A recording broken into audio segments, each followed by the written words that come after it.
Community. It sits at the center of future of work, but it's not something we're often talking about when we're talking about future of work. But I think it's critical to our discussion today.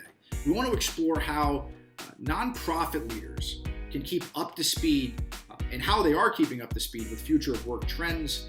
And at the end of the day, what's the cost of nonprofits not succeeding within our communities? This next session is going to be led by Jamila Williams. Jamila is a lawyer and a board member at the School Justice Project.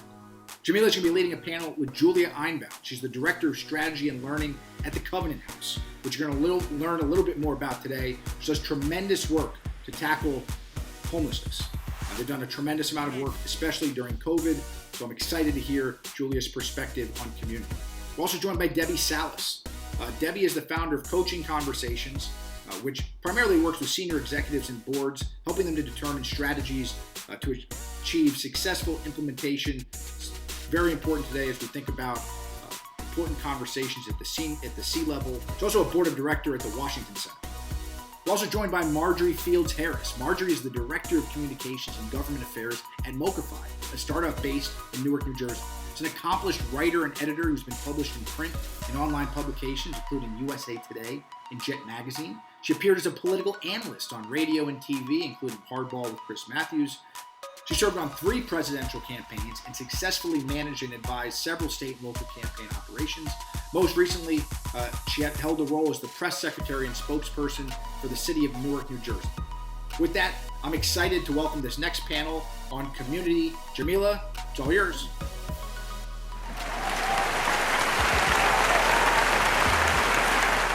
Welcome to the next panel on the future of work.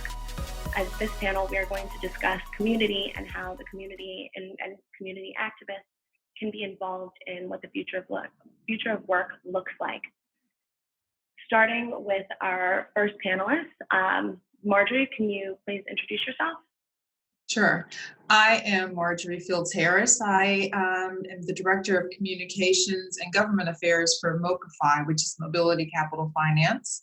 And we are in the business, if you want to hear a little bit about MoCaFi, it's a fintech. And ironically, MoCaFi was founded in 2014, right after the Michael Brown killing in Ferguson, Missouri. And I think what's so interesting is, like, post George Floyd, we've seen what the impact of a movement could make. And so MoCaFi was founded as a means to address the needs of Americans who are unbanked or underbanked around the country. And that number varies anywhere from 25 to 55 million. And so these are the people that have fallen within the margins of the financial services market. So MoCaFi was founded as a way to bridge the gap, close the racial wealth gap, but also address the needs of financial services of people who've been left in the margins. And we are doing some really good things. And the work has really stepped up now during the pandemic, because, as you know, a lot of people receive their payments through the economic stimulus payments. They receive those payments via digital or electronic fashion. And there were some people who never received checks, because a lot of people use check cashing places or pawn shops or alternative services that kind of fell again in the margins. So MoCaFi, we've been stepping up our efforts to really try and reach out to people during this time and ensure that people will have access. So that's a bit about MoCaFi and me, and just glad that we're doing some good things that right now I think are very timely based on what's going on around the country. Thank you, Marjorie. Wow. I can't wait to talk some more about that. We'll move on to our next panelist. Julia, about you. Hi, thanks. I'm Julia Einbond. I'm the Director of Strategy and Learning at Covenant House, New Jersey. We are a youth homeless shelter. We work with young people who are marginally housed or street homeless and survivors of human trafficking. We house, on average, 200 young people a night in the state of New Jersey throughout our 7 sites, north and south. And we employ over 100 staff to service those young people who are in 24/7 staffed buildings, 365 days a year. We don't close our doors at Covenant House. As part of the support we provide to our young people who are ages 18 to 22, we assist them in searching for jobs, finding jobs, maintaining jobs. We assist them in strengthening the resilience they need in order to obtain and maintain housing. Often that involves building skills around social navigation in the workforce and with professionals like landlords, physical health and well-being, how to be well when you're living independently at a young age, and a range of other services. I could go on and on, but I will defer to the next panelist. Thank you. Thank you. I'm sure we're going to get into some of that in a few minutes. Moving on, Debbie, how about you? Hi, I'm Debbie Sallis. I founded an organization called Coaching Conversations to help leaders build legacies. So that's the domain I'm in. We do that through creating actionable strategic plans, implementing it with effective teamwork, and I partner with executives on executive coaching. So given my work really is both for-profit and not-for-profit across cultures and domains really, that's why I'm delighted to be a part of this conversation today. So thanks for inviting me. Great. We're really, really happy to have you.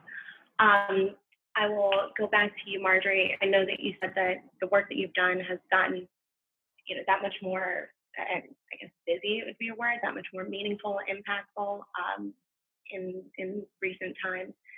Can you talk about a little bit how you work with the community and what goals you have for your community work going forward? Well, right now, we're based in Harlem and in Newark, but we've had conversations with cities across the nation because there are pockets of need. For instance, within Newark, there are places you can drive and not see a bank for, a good mile, or two. And so, and it's interesting because when people, they want to like set goals and say, oh, everyone should have a home, let's work on home ownership, but they're forgetting that if you don't have a bank, if you don't have credit, those are two areas that we work on. We work on credit building, but also on finance and banking. So if you don't have the basics, then it's hard for you to think about getting into housing. So we've been identifying and working with cities. For instance, New York has been interested in enhancing their municipal ID card, which is, the municipal ID card is for people who don't have a driver's license. So a lot of homeless people, veterans, people, again, who are like in the margins of society have the municipal ID card. They use that for, I think you can put a bus fare or you can put transportation fare on it. So we've been talking to cities that have that about adding a banking feature, such as MoCaFi, partnering with them so that people, again, who don't, can't afford to go into a Chase or a Wells Fargo, some of the big banks, and bank every month, then they can use MoCaFi, which is the digital bank, to handle their financial service needs. So we're getting out, and then there are people that we don't think about. There was a young man working at a TV station. Our CEO was on an ABC program called Here and Now. And there was a young man who worked as just like a production assistant. And he said, well, is this something you think I could get into? And, here's a young man who's working, but he can't afford the $12 or $14 a month that a bank will charge, or a $30 overdraft fee if he's overdrafted. And so it's things like that a lot of, I think, we haven't thought about in the past that is really significant to a lot of Americans today. So that's really how we're getting out into the community. And like I said before, during the pandemic, it became very clear that there are a lot of people that are still suffering and who need services like that. So we anticipate, and we've had conversations with members of Congress who have said this would be great, particularly in rural communities. Like we don't even think about that, but in some rural communities, there are no banks, but they do need banking services. So that's another area that we're beginning to target across the country. Wow, that's great. And it's interesting that you said about Newark and the lack of banks. I do a fair amount of volunteer work in Newark with young people. And it's interesting as they prepare for their interns, we work to help get them paid internships during the summer. And one of the big things that comes up at the beginning of every summer is how few of them have bank accounts, have a bank that they even know exists within their neighborhood, because that's the only way that they can get paid. So it's really, really great, the work that you guys are doing.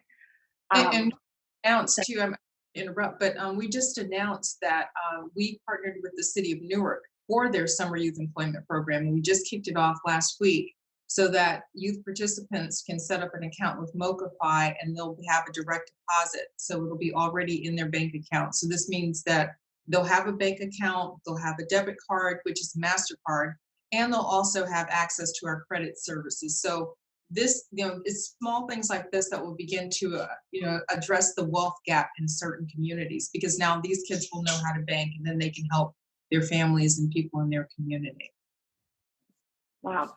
And Julia, I imagine that some of these issues with, the young people that you work with have more issues than just wealth gaps, but how do you see their future going forward with work? What type of programming do you offer, or do you think would be really beneficial at a community level to help get young people in a better position going forward? Sure. So we work on access to work with our young people day in and day out, and it begins with our young people, but it also begins with employers. Our young people, in order to have access to jobs, need to have an opportunity to have their resume pulled out of a pile. And especially now where unemployment is soaring, even among skilled workers, young people who have little to no job experience, good or bad, have even less of a likelihood of having their resume pulled out of the pile. So access is a really big factor, and we have success in that area by working directly with employers and helping employers to see the value in training and skilling our young people to do jobs and become community members in their companies and stay with them for often years, climbing the ranks, which is sort of the second issue, which is about skilling. Pre-skilling young people for jobs is a critical resource, and we can't do it alone because each job requires different skills.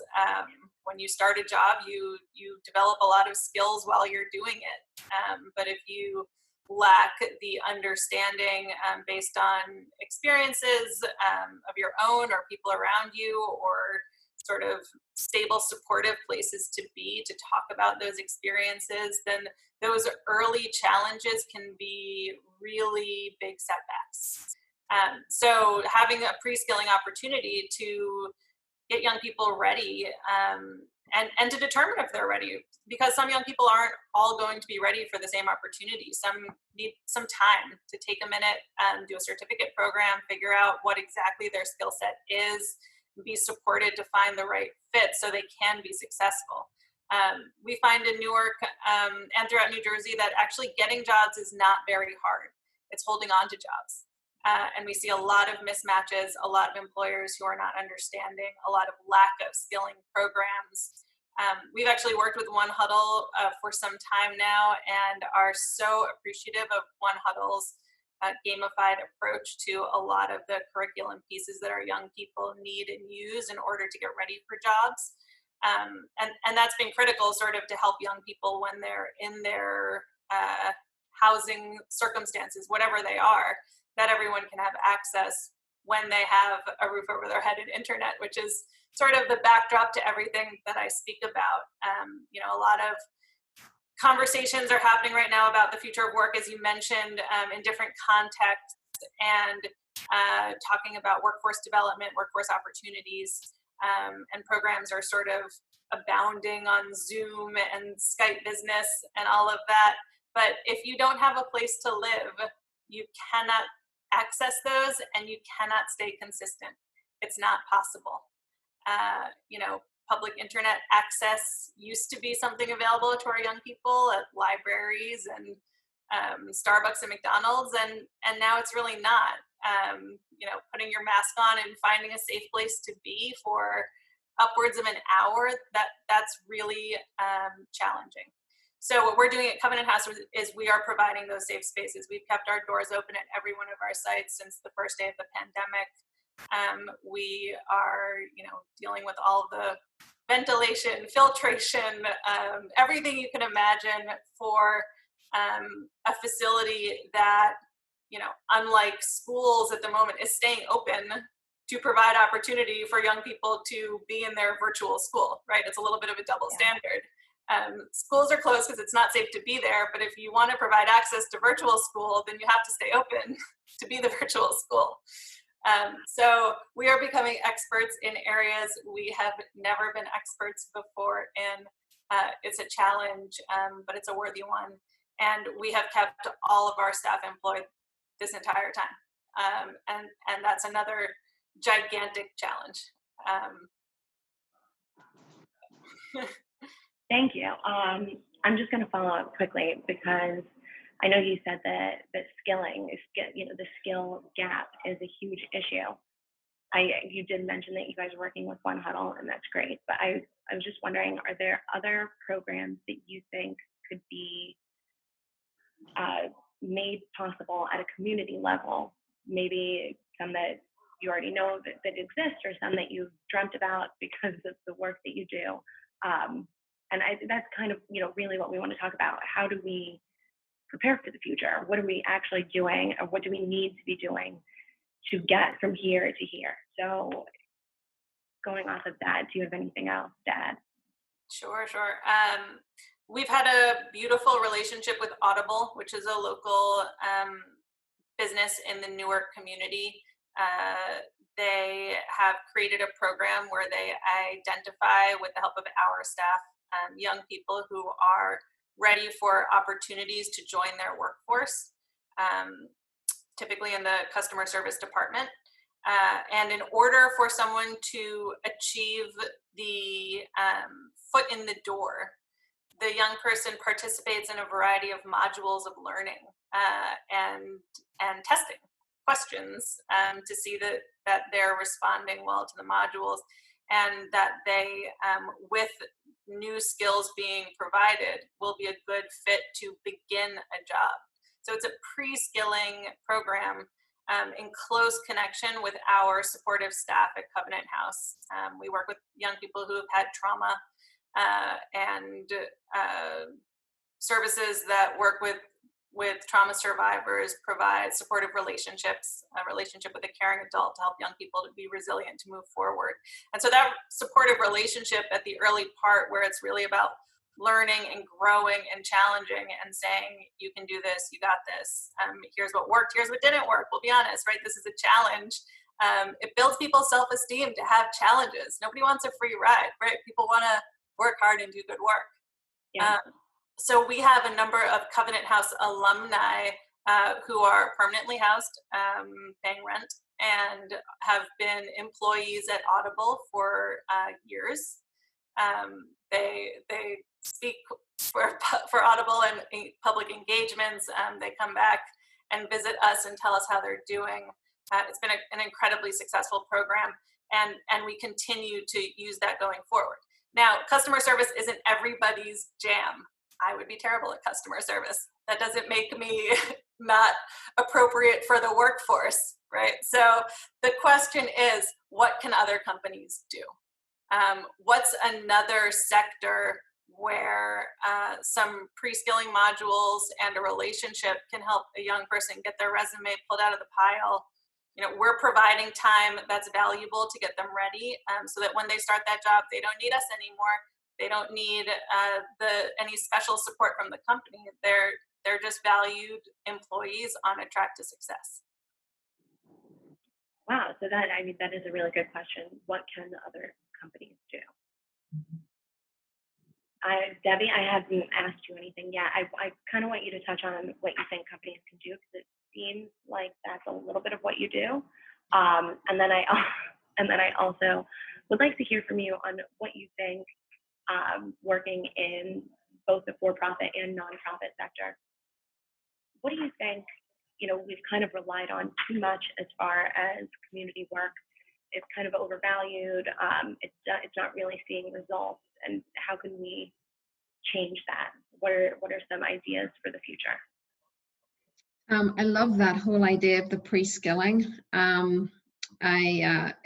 My leadership life in the UK, the organization I led there was a leader in the UK in apprenticeships and pre-skilling. And I think it's a really, really valuable contribution to communities. I love that idea. I think that's great. So more of that, please, for sure. As you were talking, a couple of things came to mind, really. We are in the middle of clearly a number of pandemics, so there's a lot of stuff going on, and the backdrop as I think about this is and going on to the question about what does that mean for the profit and not for profit, and where might these things actually collide or learn from each other. In preparation for this call, I was genning up on some old stuff I'd read some time ago on the last recession. And I know it's a debate as to whether or not we're actually in a recession right now. But back in 2008, not-for-profits did not do too badly in terms of surviving and in some cases thriving through that last recession. Now, it's true that it was more the larger not-for-profits that sustained themselves adequately coming from that. But employee growth in that sector was something like 17%, whereas in the for-profit sector in the same period, it was static. So that says to me something important, that the not-for-profit as a sector is the third largest employer in the United States, behind manufacturing and retail. So it's a massive economic driver for the country, and it's very rarely spoken of in those terms. And I think there's a huge missed opportunity there from a sector. If you look at it as a sector perspective, I think it's a huge missed opportunity. And then I think about what's happening right now, and for me, it's just a perfect storm, if that's even the right language. There's a number of things you've both touched on. Yes, technology is what's being talked about most of all. And yes, it does give us options, and it's a great enabler where you have access. But it's also true that the workforce today is multi-generational, and it's becoming increasingly occupied by younger people. And those generations, which I am no longer a part of, the younger generation are commonly quoted as preferring or being attracted to what I call purposeful organizations. And you just said just a minute ago, Julia, people want to do meaningful, good, and fun work. They want to make a difference. And that's very attractive to the more modern generations. So the not-for-profit as a sector, not only is it hugely economically significant, but it also has a massive edge on most kind of profit organizations. In terms of skills and talent,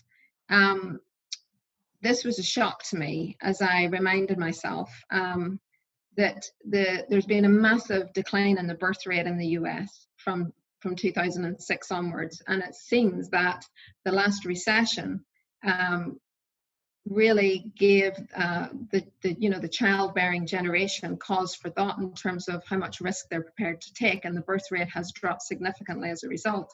And I can't help but think the current situation will just exacerbate that.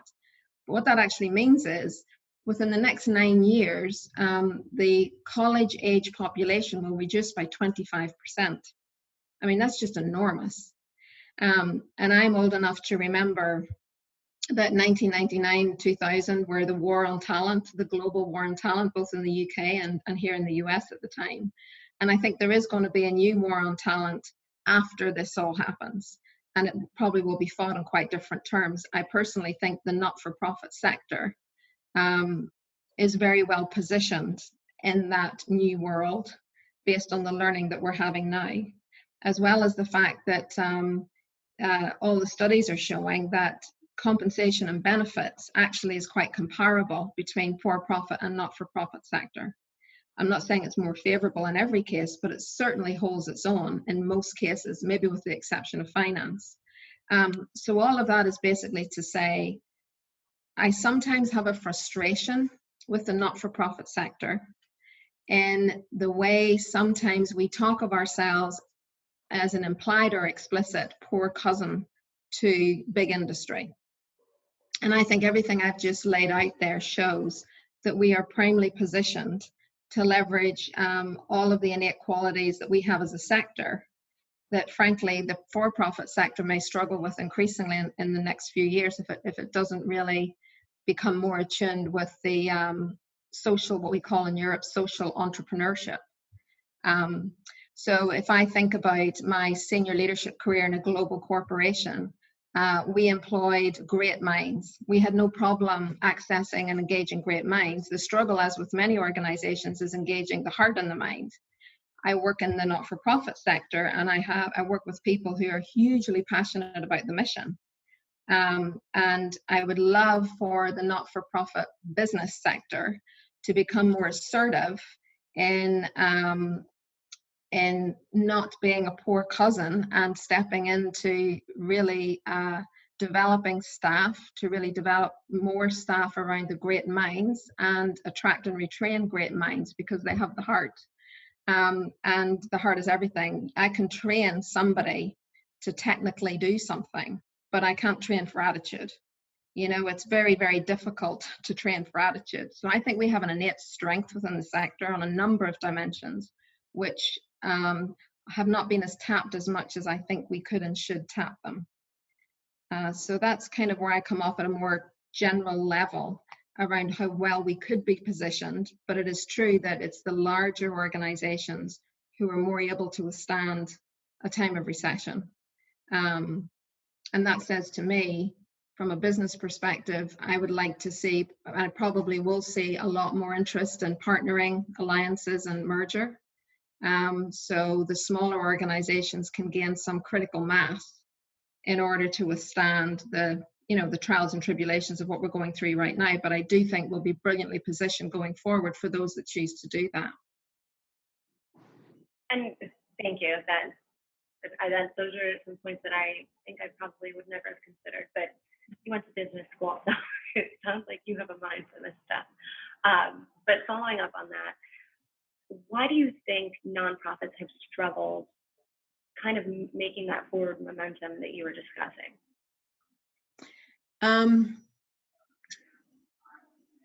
I think it's a question of perspective. So I can't say for sure. I can say what my view of it might be, and I think a lot of it is about mindset. I will admit that most of my experience in the not-for-profit world is within medium to larger not-for-profits. I have some limited experience in going against child trafficking in very small, but that's more as a donor and a fundraiser. But in terms of work, it's been more in the medium to larger organizations. And in that regard, I think mindset plays a big part. Having a really positive mindset around being assertive and having high expectations of leadership and staff to step up, because the resources are there and people are paid actually quite well in most regards. So having a mindset that we are working as a peer, like on a peer-to-peer with for-profit organizations, I think would elevate people's thinking around how they can use the ingredients they have at their disposal to attract and keep really good people. The other thing that's quite common in conversations is people will lament, and rightfully so. It's real world problems. If only we had more dollars, if only we had the resources, how much more could we do? And that is absolutely true. My work is to turn that on its head and say, how can we articulate our brand, our reputation? How can we articulate and demonstrate how we are mission critical in our community or our society, both economically and in terms of services, in such a way that we attract the dollars? So, that movie, Build It and They Will Come, Believe. but it's how to really have a really positive mindset about some of this stuff, because life is really hard. And if you focus on that all the time, it would be hard to get out of bed, frankly. So I do think we've got a lot going for us. There's a lot of reality checks, but I do think we should be more assertive in recognizing that we have some natural ingredients for success around the attractiveness and the motivation as a sector, our size and punching our weight in a way that maybe is not done as well as it could. A diminishing, workforce, which is going to make, I think, our sector an attractive place for young people to work. And if we couple that with a leadership that has a mindset for punching its weight or punching above its weight, I have a very optimistic view going forward, to be honest with you. Thank you. Thank you. Marjorie, going back to you, as we discuss the future of work and tech, I'm curious how your time at MoCaFi, with being a startup with Black founders, how that impacts your view on the lack of diversity in tech and what could be done going forward to change that? Well, I think first of all, MoCaFi is such a great idea that I think, and while it is, founded by, and led by people of color, by an African American, what we do is universal. And so, and I think the advantage to, to our perspective is that we understand the community. And I kind of look at what we're going through now as the Great Reckoning. I think this is the Great Reckoning of society. And I think everyone is beginning to take a look at what hasn't worked and the people that have been left behind. And so I think moving forward, every area, not just tech, but finance, every area is going to be looking at how do we better serve the community? Because whatever happens on the other side of all of this is going to change everyone. We're making history every day. And so I think that moving forward, we can look to companies, and it's going to be bigger than just the D&I. That's the catchword now, diversity and inclusion. It's like everyone's D&I, and I think there's another letter now they've added too. But it's like, I think that it's got to be bigger than that. It's got to be mission driven, because again, people during the pandemic are hurting, not just in healthcare. It's, it's put a light on the fact that people have fallen in the cracks in healthcare, in banking, in finance. And once we come through this and, with whatever happens with the economy and with jobs, I think that every area is going to be looking to how can they better serve people. And, our perspective, and I think tech is going to change. I think technology is going to change. I think, finance, like I said, every industry is going to be kind of looking to answers and solutions to that. So I'm hopeful in that regard. I think that, this is going to change the perspective for a lot of people moving forward. I'm hopeful too. I hope that you're right. What are some ideas, and I don't mean to put you on the spot, but if you have them, on how that can change? Well, I think it's happening as we speak. I think that people are beginning to reassess because they've had to. Companies have to reassess, like, how do they deal with the health crisis that is, still lingering. So I think that people are doing it every day. I look at this, and in my several decades, I'm not giving up my age, but I've been around for a while. And I look at, what's happened just in 7 months. And I think this is an historic time. And I think that it's going to happen, very quickly, because people will have to, we can no longer look at things and everything from the way that we eat and the way that we interact. I think everything is going to be happening rather quickly. But the first thing is going to be, how do we serve the least among us? And, because that's the only way that we'll be able to move forward. We cannot continue to, look at, people, I think about the grocery store workers who, people fought and said, oh, $15 an hour is too much to pay someone. It's like, yeah, but they were the ones on the front lines, the people that we didn't want to pay $15 an hour, the ones who were out there making the sacrifices when the rest of us were sitting at home. And, so I think that it's going to be, that type of thought, and that it's going to really move move society forward. And honestly, I was so happy to be with MoCaFi during that time, because we were already on the phone saying, okay, there are going to be people, who need to get their money. And, when you read stories, you read the news, and it's like there are people who still, got their stimulus checks in the mail, and, they thought it was just like junk mail and threw it out. So these are people that didn't get money that they needed because they didn't recognize it. So, we are in a business and uniquely positioned that, we can begin to work with people and communities and solve some of these problems. So that's why I'm really happy to work with MoCaFi right now. Thank you. And Marjorie, if I might just say, I love to hear you say that you're in a business. That's so much part of my point. I'm very deliberate about the words I use most of the time. And I do use the words deliberately and not for profit. Because being a not-for-profit does not mean we don't make money. It doesn't mean we don't create wealth and value. The fact is it goes to mission-critical resources, including payroll. So even the terminology we use about the work we do, I think could help us a lot going forward in terms of how we're perceived as an economic driver in the country, frankly. So thank you for recognizing that you do business. Yeah, and I'll add too that at Covenant House, it has historically gone without saying that we are a primarily Black organization with Black staff and Black clients. And it's no longer appropriate for that to go without saying. So it's now important to talk about that. And it wasn't important before, and we missed that, right? So here we are now saying it's important for us to talk about that.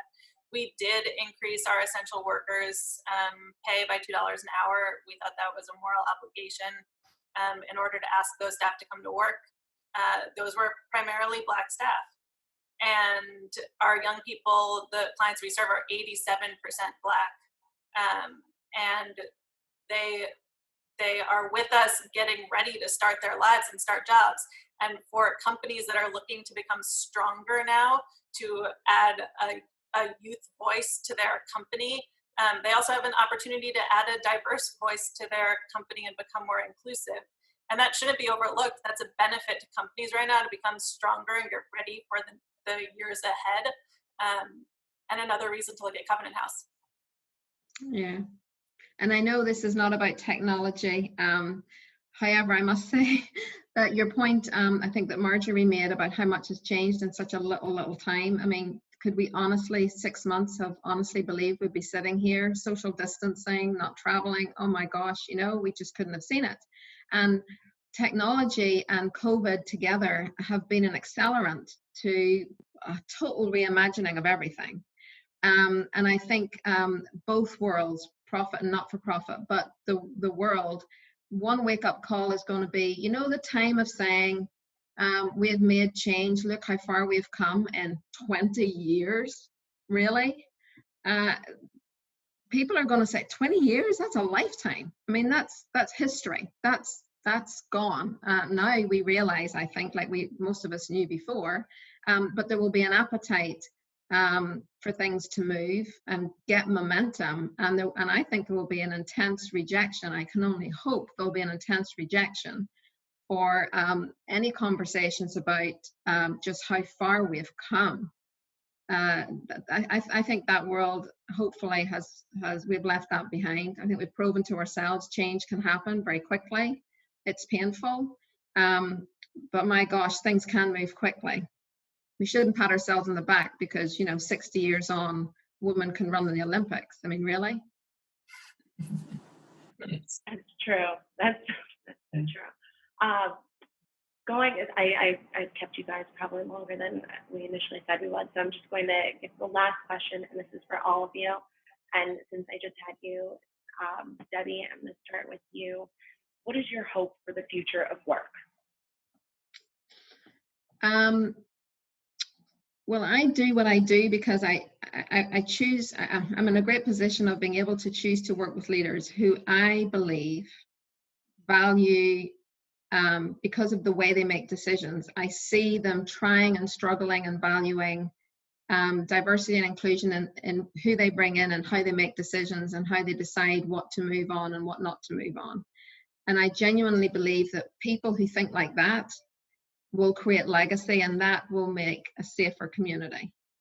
So my hope for the future of work is that, I left the corporate world now about a decade ago because I wanted to work and support leaders who had that philosophy. And even just 10 years ago, I was clearly crazy, stupid or courageous. I choose to think that I was courageous.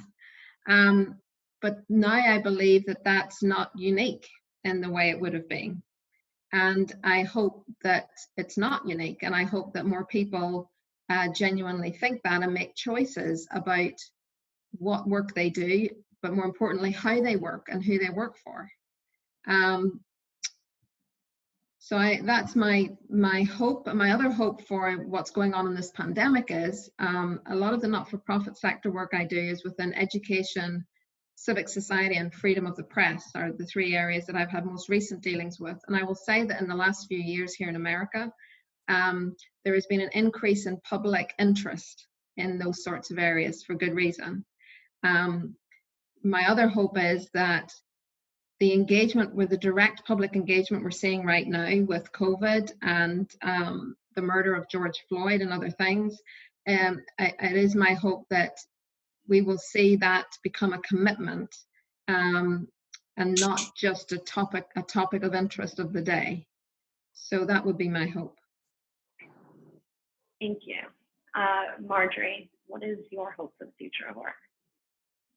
My hope is that people recognize that they can do good and do well. I think in the past, people, felt as though they're running a company, that they couldn't take time to also look out for people. And I think this time has shown us that, you can find ways to ensure that every child has access to broadband and a laptop so that they can learn remotely. You can make sure that people have what they need to be taken care of in the healthcare system. And just like MoCaFi, you can ensure that people have access to low-cost banking, so that they have a chance to really succeed in life and to, get the things that they need. So I think there's a way to do good and do well. And I hope that companies moving forward and other people in society just recognize that. Thank you. And I'm probably going to steal that quote.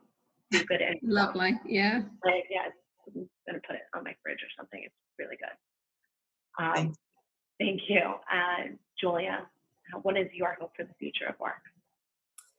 I hope employers think about relationships with employees more. And they think about that relationship even before hiring begins. They think about how important it is to know your workforce, to invite people in, to give access where an assumption might be that there is not access, and to think about and talk about the different factors that employees and prospective employees are going through as the world changes right now. Think about the trauma that some of our colleagues have with ongoing racism and pictures in the press of traumas being experienced in the Black community. And think about the challenges that individuals have with loss of jobs, loss of housing, loss of food security, and think about how, as an employer, by valuing the people you invite to be a part of your community, you will have a better work product for the long term. Thank you.